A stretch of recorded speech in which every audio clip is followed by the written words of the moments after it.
Hi, everybody. Welcome to Capitol Square. I'm Jim Heath. 3 contests, 3 winners.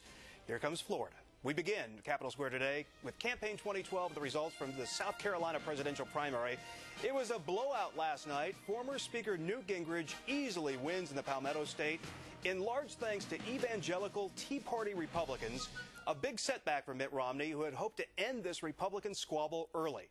Newt Gingrich already looking ahead to January 31st. That's the Florida primary. He urged supporters last night to help him deliver a knockout punch in the Sunshine State. The biggest thing I take from the campaign in South Carolina is that it is very humbling and very sobering to have so many people who so deeply want their country to get back on the right track. For his part, Mitt Romney spoke early in the evening and congratulated Gingrich on his victory. Romney's already been spending heavily on television ads in Florida. He's ahead in the polls there, but it's clear that Florida could determine Romney's fate. We expected this from President Obama. We didn't anticipate some Republicans would join him. That's a mistake for our party and for our nation. Ours is the party of free enterprise and free markets and consumer choice. So we wait for Florida. This all could come down to battleground Ohio. We'll talk about that in just a second. Joining us, State Representative Hottinger from Ohio's 71st District, who supports the Romney campaign, and Doug Preisse, chairman of the Franklin County Republican Party, who backs Newt Gingrich. Hello, gentlemen. How you doing? Thanks for being with us. I know it was a late night getting the results, but at the end of the night, Doug, certainly a big victory for Newt Gingrich, huge in South Carolina. Not one that was predicted even just a handful of days ago, so Newt got down there and rolled up his sleeves, and he was aggressive, and it paid off. And I do think it is smiles for the Gingrich team today and rolling into Florida. We've seen momentum make an impact going into the next state. We've also seen it wear off in just as few days after a primary. So we'll see what happens, but we're all smiles today, and we're ready to fight. I mean, what is it? I've heard Newt Gingrich described as sort of the red meat candidate, that he pushes the right buttons. He talks about, goes after directly Barack Obama, but he also takes on the media. He pushes sort of all the right talking points. Is it anger-driven? I mean, is this an angry campaign? I think when you are a congressman who's won after 2 losses, which he did way back in the 70s. He's had to learn how to read the electorate and how to read the mood of the voters. He had to do that serving in Congress and speaking and working as Speaker and working with representatives from all stripes of the Republican Party across the country back in the 80s and 90s. So I think he's got a good ear. Jay, I mean, what happened? I mean, there was talk of the trifecta. We now know this past week that Mitt Romney didn't win Iowa. In fact, Rick Santorum did. And those polls from South Carolina at the beginning of the week completely reversed themselves. I mean, this was a big defeat in the Palmetto State. Well, Jim, it was not a good week for Mitt Romney, any way you cut it. When you look at things, Mitt probably had about as bad a week as you could have leading up to the election night, and Newt Gingrich probably had about as good a week as he could have. I disagree with Doug here a little bit. I mean, this was in Newt's backyard. This is Georgia. This is the South, and so the expectations that Mitt was going to come in and run the table, that wasn't what was expected by the campaign. As you said, we're 3 states in, 3 different winners, and what South Carolina has told us is that this is not going to be decided early.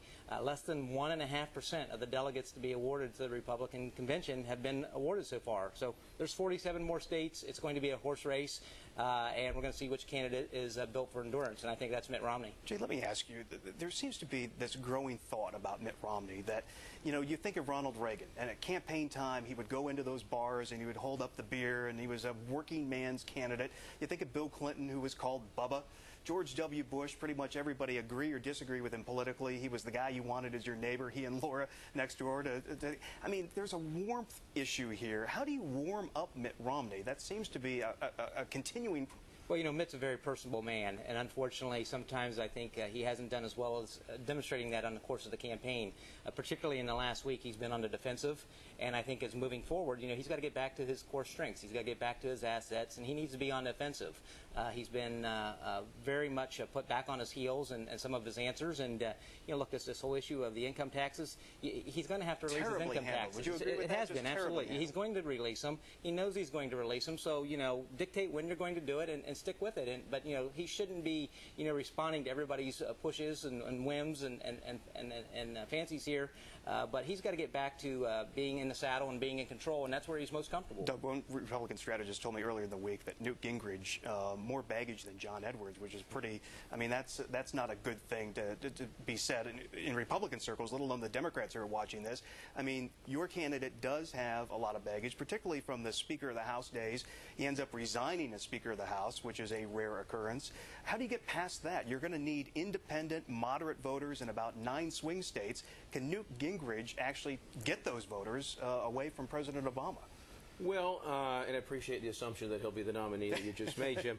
Under that assumption under that that he is the assumption. nominee. Right. I do think that, as I've said, the good people of South Carolina are fully aware of the so-called baggage. All of these great candidates have had successes and failures, both in political life and in personal life and in business.